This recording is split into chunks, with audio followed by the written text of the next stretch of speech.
Greetings loyal subscribers and honoured guests. It's Friday again, so you know what that means. It's time to take another first look at a game. And again this week I've got a Nintendo Switch release from Super Rare Games, and this time it is Hell is Other Demons.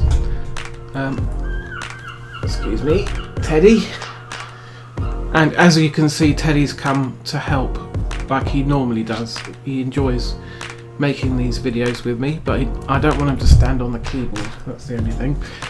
So it's a normal standard boxed release, no fancy collector's edition or anything like that, but in keeping with all of the Super Rare Games releases, you do get a little booklet which is mostly artwork. There's a little paragraph or two, or three actually, on the beginning from the actual developer explaining the development of the game, and then it's all mostly scenes from the game and sprites and things. But it's nice to have a nice little booklet with games, because the vast majority don't come with a manual or anything. So yeah, that's the physical product itself. So I think Teddy just saw himself and got freaked out there. But anyway, let's move on to the actual game. So yeah, this is basically a roguelike bullet hell platform twin stick shooter. Well, it's all of those things. There are multiple different modes actually, so we'll get into it in a minute once it's actually loaded up. Which I think is a really cool thing, because if there was just the one mode and you got stuck in it, you could find yourself getting a bit bored. But there's actually three, I think, different modes. There's campaign, arcade, and lava climb. So you can sort of jump around between the three different things if you get stuck or bored with one of them, and get some enjoyment out of the other ones. So I'm going to jump into campaign first, which has this overarching map. This is the intro to the whole thing. It just sort of explains the backstory such as it is, which isn't much really, but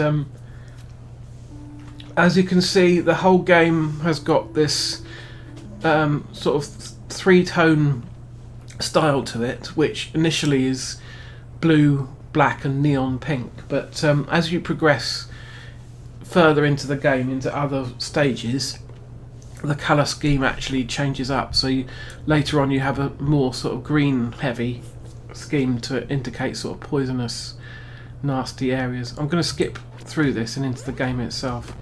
So then it explains the controls. So you've got aiming on the right stick and shooting on the right trigger, and then you can dash, which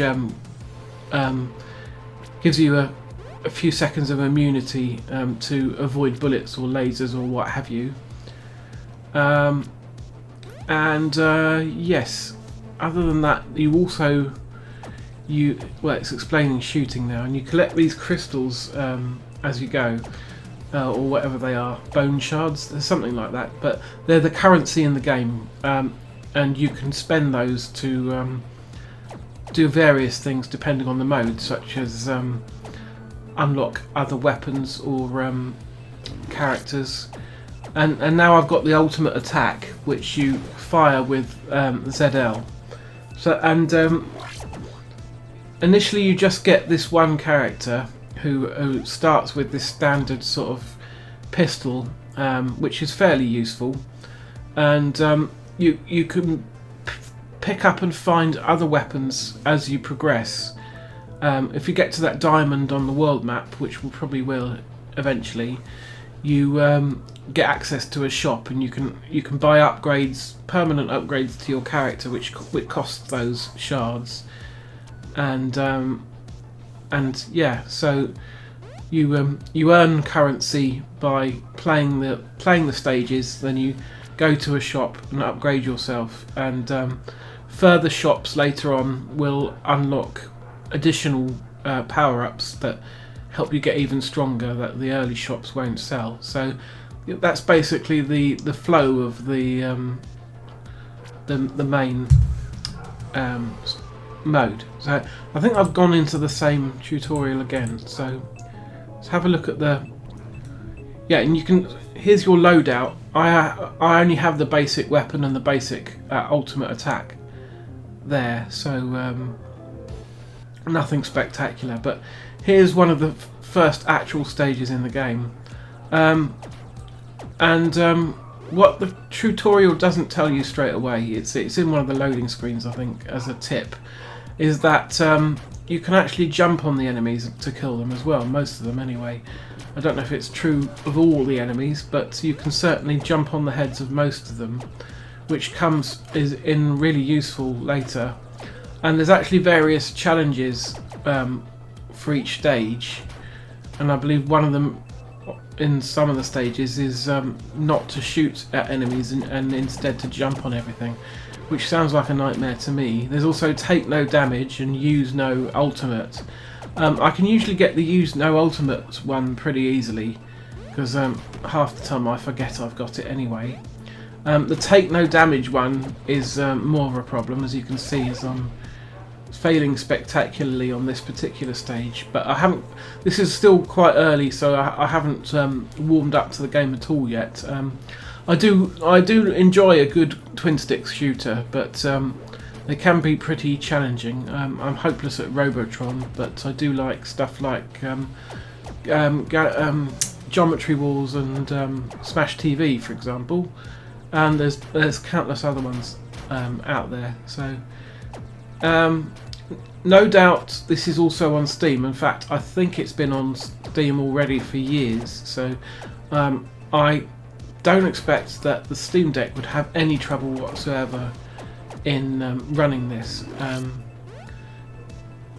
I will try and remember to look up how much this would cost on Steam and add it on the bar at the bottom, so you have got that to refer to. But this physical copy cost 36 quid from Super Rare Games, and I don't think that's a horrendous price to pay. If you are on a budget, then you can always go for the digital version, which will be considerably cheaper, but of course you don't get a physical product to add to your collection or trade on later on, because sometimes these Super Rare games end up being worth quite a bit if they go out of print, but not always. There's some that I've got out of control, really. I think I've just got to get through this one more stage and then we get access to the shop. And then I'll probably try and find where I'm playing the other mode for a while. So this could be considered the main mode of the game. It is the campaign after all. I don't know how many stages there are, but it's probably enough to keep you going for a while. And yeah, they obviously want you to keep failing and retrying a certain amount, because you've got to upgrade your character to get better and stand a chance really on the harder stages.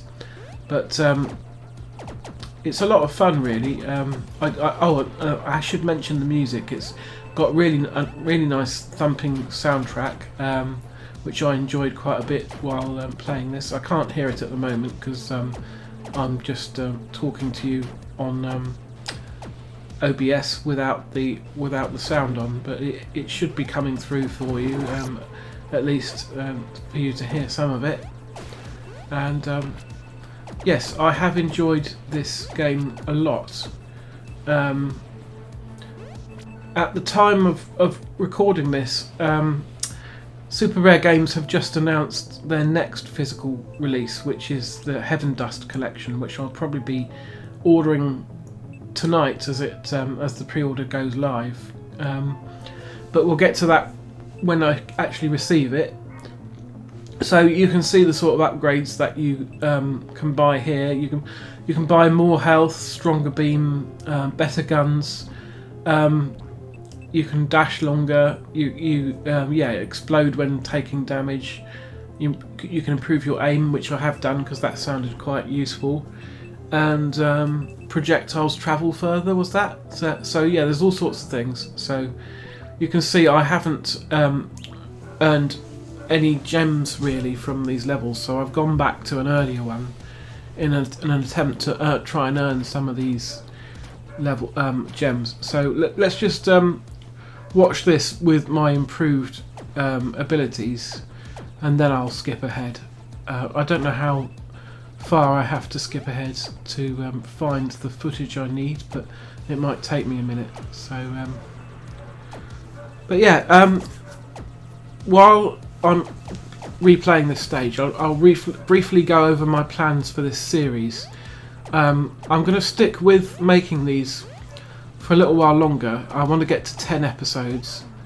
I do have way more games than that I could take a look at for future episodes, because my Steam library is loaded with them that I've picked up in bundles and stuff, for example. But I like to switch things up every so often on the channel, so I think I'll stick with the First Look Fridays format, but I want to do some retro ones, so they won't be brand new games, but they'll be brand new to me. So it'll be older systems like Super Nintendo, Sega Mega Drive, PlayStation, whatever retro format it is, but for a game that has completely passed me by for some reason and I've never played. So we'll stick to the hour of playtime as a minimum, and then I'll put together a video based on that. So let's try and skip ahead and find the other mode. So I continue to play this main mode for quite some time, but I eventually dip out and take a look at the other modes. It's not on part 1. I've got three parts to look through, so I'm still playing, making my way through. I do eventually get pretty stuck on one stage, and oh, sorry, I moved the background there by accident. I do eventually get stuck on one particular stage and eventually take a break from it. Oh, I have made it through, and you can see the palette's changed now. So yeah, that's the main difference. There's different enemy types as well that come along, and some of them are pretty nasty. But now, yeah, so this is arcade mode, and unlike the other one, this gives you a choice of characters, many of which have to be unlocked by collecting gems. So as I've been playing as the standard character for a while on the other mode, I decided to try out this archer, and the main difference really is the starting weapon, because even if you pick the other chap, the standard chap, you can always pick up the same bow and arrow with him, because weapon. Sorry, the cat's knocked the camera down now. Yeah, weapon drops are a lot more common in this mode, and it is key really to keep changing your weapon, because every time you get a weapon drop, you get some health back. So I didn't do very well there, and also in this arcade mode, the sort of stages aren't really as fixed as they are in the other mode. It's always going to be the boneyard first, I think, but the actual layout shifts around randomly a little bit, so it's a bit more dynamic than the fixed levels of the other mode. And this is just more sort of a dip in and play for a while type mode, see how far you can get, earn crystals and unlock other characters and play around. I don't know if this mode can actually be finished. I don't think it can. I think it's just sort of an endless see what score you can get type thing, see how far you can progress. But yeah, oh yeah, and you level up. I forgot about that, and at each time you level up, you get to choose from one of these upgrades. So it's more, in many ways, it's more roguelike than the actual main mode. Well, yes, this is proper roguelike because you lose everything except your characters when you die, whereas the other mode could be more accurately described as a roguelite, because you do get permanent upgrades even when you fail, as long as you buy them in the shop. And now I'm going to try and find the third and final mode. Oh, I made it to the orange levels. This is still the same arcade mode, I think. But I didn't play Lava Climb nearly as much as the other modes because I found it really rather difficult. So I think it's in here somewhere. This is still the arcade mode. It looks like I actually didn't record the Lava Climb mode unless I'm missing it somewhere. Which is annoying because I wanted to show the last mode. But anyway, as you can imagine, it's you're being constantly chased by rising lava, and you have to keep jumping on enemies' heads and using them to get higher and higher, and making good use of your double jump, which you've got as well. It's really tricky. None of these modes in this game are very easy, well, at least for new players. With practice you can get better at it, of course, and part of the fun is replaying and getting better and unlocking better abilities in the shops. So I quite like it.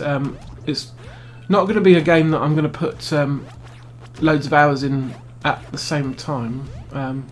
It's going to be more of sort of have a quick go every so often in between bigger games type things, and it's going to be a fun one to play portably as well. So I'll take the cartridge with me next time I have to commute to work, I think, on my Switch Lite, and it'll make for a fun time on there. So anyway, yes, that is Hell is Other Demons. Hope you enjoyed this episode as always, and next week I don't know if my copy of Heaven Dust Collection will have arrived by that stage. The pre-orders do go live tonight, and I think they're sending them out pretty much straight away, so if I have got it by next Friday I might well take a look at Heaven Dust 1 and 2. Otherwise I've got other things lined up that I can take a look at.